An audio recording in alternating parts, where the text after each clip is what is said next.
आप आजमाइएगा कि आप बहुत खुश खुर्रम बैठे हुए अचानक जब आप मुल्क के बारे में सोचेंगे ना, फ़ौरन इन जिफ़ी आप परेशान हो जाएंगे। आपको समझ में नहीं आएगा आपका मुल्क कहाँ जा रहा है, आपके मुल्क की डायरेक्शन क्या है। आप देखें आपके मुल्क के अंदर इन्फ्लेशन बढ़ रहा है, यानी हमारे मुल्क के अंदर इन्फ्लेशन बढ़ रहा है, अनएम्प्लॉयमेंट बढ़ रहा है। आपके मुल्क में सिक्योरिटी के इशू हो रहे हैं, हमारे मुल्क में मतलब number of issue with us जो आप हमें नेशनल वाइज डिप्रेशन में लेकर जा रहे हैं। We which when once we start thinking कि हमारा मुल्क किस डायरेक्शन में जा रहा है, तो हम परेशान हो जाते हैं, हम मायूस हो जाते हैं कि होगा क्या हमारा। हमें समझ में नहीं आ रहा है हमारे मुल्क की डायरेक्शन क्या है, who is actually running the country right now. क्या हमारी कोई डायरेक्शन है, do we have any strategic plan to move on. इसका इम्पैक्ट आम शख्स के ऊपर क्या पड़ रहा है, इसके ऊपर मेरा आज ही पूरा व्लॉग है, पूरी वीडियो है। आम शख्स के ऊपर क्या पड़ रहा है, देखिए सबसे अहम चीज़ होती है ग्लोबल पीस इंडेक्स या आपके नेशनल पीस इंडेक्स। आपके मुल्क में अमन और खुशहाली का इंडेक्स क्या है। तो मैं समझता हूँ आज मैं जब स्टैटिस्टिक्स देख रहा था तो मैंने देखा कि पाकिस्तान उनमें 10th लोवेस्ट कंट्रीज में आ रहा है, जहाँ पीस इंडेक्स जो बहुत बुरा है। I don't know why, but actually we know why.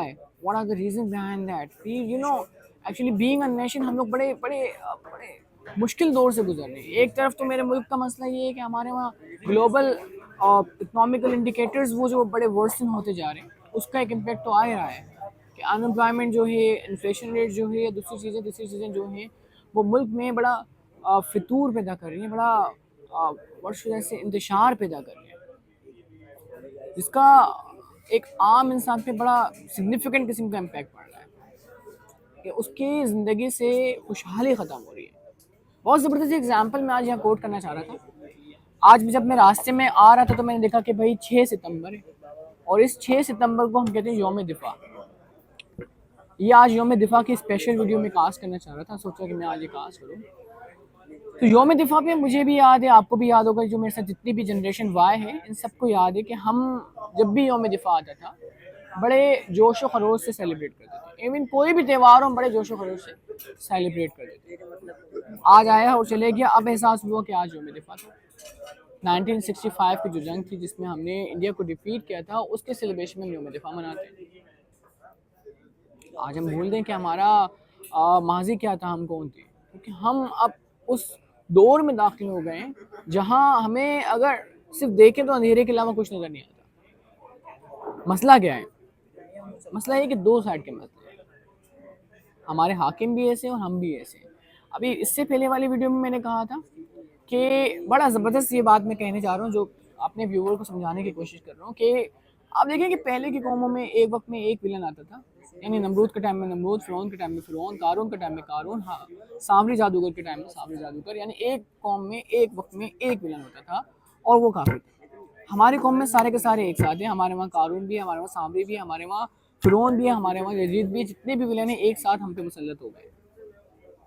ये तो एक साइड है, एक साइड है पिक्चर की। लेकिन जो दूसरी बात मैं अभी बताने जा रहा हूँ, जो शेयर करने जा रहा हूँ, वो आप मुलाहिजा कीजिएगा, वो आप समझिएगा, जो मैं कोशिश करता हूँ कि आपके कल्ब में उतारूँ, आपके दिल में उतारूँ, आपको समझाने की कोशिश करूँ। ये तो एक साइड थी जो हाकिम वाली साइड थी, तो वो फर्जा वाली साइड भी तो हो, आवाम वाली साइड भी तो होनी चाहिए ना। आप इस पर गौर करें कि पहले कौमों में एक गुनाह के बदले, एक गुनाह की जो एक गुनाह कोई कौम करती थी उसके बदले अल्लाह का अज़ाब आता था, पूरी की पूरी कौमें ख़त्म हो जाती थी। कौमें आद, कौमें लूत, कौमें नूह, जितनी भी आप कौमें उठा लें, सबका ये था कि एक गुनाह करते थे।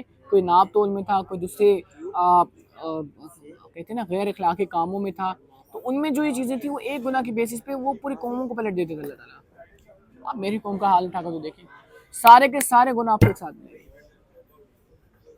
हर काम वो जो उन कौमों में एक एक था वो हम सब में सारे मिलेंगे। और यही रीज़न है कि हम पे इस तरह के हाकिम मुसल्लत हैं कि जो अपने दौर में फ़िरौन भी हैं, कारून भी हैं, सांवरी भी हैं, यजीद भी हैं। यही वजह है, जैसे हमें ऐसे हमारे हाकिम भी हैं। तो पहले हमें खुद को चेंज करना पड़ेगा, ये बहुत ज़रूरी है, बहुत ज़रूरी है। जब तक हम खुद में चेंज नहीं लाते तब तक आई डोंट थिंक सो कि हमारे मुल्क का कुछ होगा। एक हमारे बड़े मशहूर साथी थे मरहूम असद बेग साहब, वो कहते थे कि मेरे मुल्क को बदलने के लिए कम से कम 200 साल चाहिए, कम से कम। आज बड़ा ज़बरदस्त मेरे ऑफिस में डिस्कशन हो रहा था कि नहीं यार हम बहुत जल्दी बदल सकते हैं, हमारी आवाम को बड़ी मेहनत करना पड़ेगी। अरे तो ये ऐसा कुछ नहीं साहब, हमारे एक लीडर चाहिए माओ जेडोंग जैसा, आए और बस वो स्टार्ट हो जाए कि भाई जो गलती करेगा उसको फौरन सजा मिले। Once we start doing that ना, कि आप रास्ता ना दें गुनहगारों को, या आप रास्ता ना दें उन लोगों को जो जो समझते हैं कि हम गुनाह करके बच जाएंगे। सॉरी टू से, मुझे ये इस व्लॉग के अंदर ये वाली बात इंक्लूड कतई नहीं करना चाहिए कि जो आज आपने सुना इन्नल्लाहि व इन्ना इलैहि राजिऊन, जो कि इंसाफ का जनाजा निकला, वो आप सब जानते हैं कि क्या हुआ, साना कारसाज का क्या हुआ, कंपनसेट हो गया, वो खत्म हो गया, दैट्स इट। उमरा की जीत गुरबा की हार, एट द एंड होता क्या है, क्यों हुआ, काहे को हुआ, किस लिए हुआ, I am not gonna debate on that, but the thing is that at the end वो हुआ कि जो उसके फ्रेंड नताशा के चैट कर रहे थे, जो कमेंट्स कर रहे थे कि बाहर आ जाएगी हम देख लेंगे, वो वाकई रियलिटी उसको एक्सेप्ट करें। तो ये फर्क, ये डिफॉल्ट, ये जो मसला नहीं हमारे बजात हम लोगों की वजह से। अभी जो जोहर पे ड्रीम बाज़ार का आपने देखा, बड़ा ज़बरदस्त किस्म का वहाँ ट्रेंडिंग में चल रहा था, उसका क्या था कि आपकी कौम एहतजाज पे कभी नहीं निकलेगी, बिजली के बिल पे कभी नहीं निकलेगी, आपकी कौम कभी भी किसी भी जुल्म के ऊपर नहीं निकलेगी। हालांकि इस कौम को निकालना है तो आप 50 रुपए की टी शर्ट बेचना शुरू करो, बाहर आ जाएगी।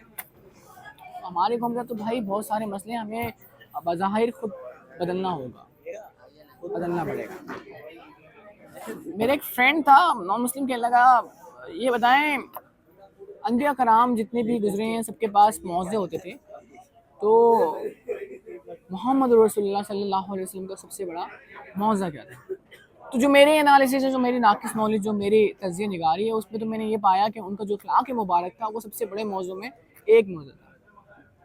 ठीक है, तो वो मैं समझता हूँ कि अखलाक हो, और वही ऐसी चीज़ें जिसमें हम आई थिंक सो कि हमारी कौम अब जो है ना वो पीछे जा रही है। हर तरफ जहाँ आप देखें वहाँ मसला है, मसला बलूचिस्तान आपके सामने है, KP के आपके सामने है, ठीक है, इंटीरियर्स इनके कच्चे के डाकुओं का आपके सामने, तो ये मसले आपके वहाँ अब नेशनल वाइज उठ रहे हैं। आप अब समझ में नहीं आ रहा कि आपका कंट्री किस डायरेक्शन में जा रहे हैं। रबी अव्वल आती थी, हम बड़े जोशो खरोश से मनाते थे, आज 3 रबी अव्वल हो गई है, लेकिन अब लग नहीं रहा, फील नहीं हो रहा कि रबी अव्वल है। क्यों? मेरी कौम मायूस हो गई, मेरी कौम उदास हो गई, मेरी कौम में अब हम शायद इंतज़ार करें कि अब कोई अल्लामा इकबाल जैसा है जो अपनी शायरी से हमें जगाए। तो मुझे तो लगता है अब हमारे वहाँ हनी सिंह आ रहे हैं, हमारे वहाँ टिकटॉकर्स आ रहे हैं, हमारे वहाँ दूसरे लोग आ रहे हैं जो कोशिश कर रहे हैं कि कौम गरक हो रही तो और गरक हो रही है। तो हमें अब ज़रा इस बारे में सोचना पड़ेगा, अपनी तमाम जो तारीख थी उसको दोहराना पड़ेगा। ठीक है, वो कहते हैं ना कि if you forget the history then history will forget you.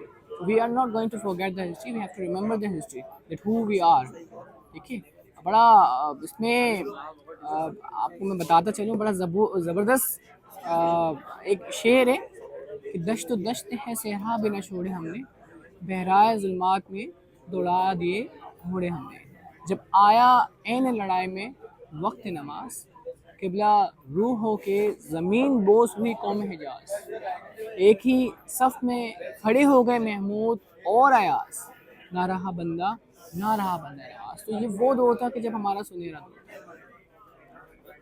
अब हमें बस उसको सोचना है, इन चीज़ों पे आना है, अखलाकियत पे आना है, और जितना कोशिश हो सके अपने मुल्क के लिए काम करना है, अपने मुल्क को बनाना है।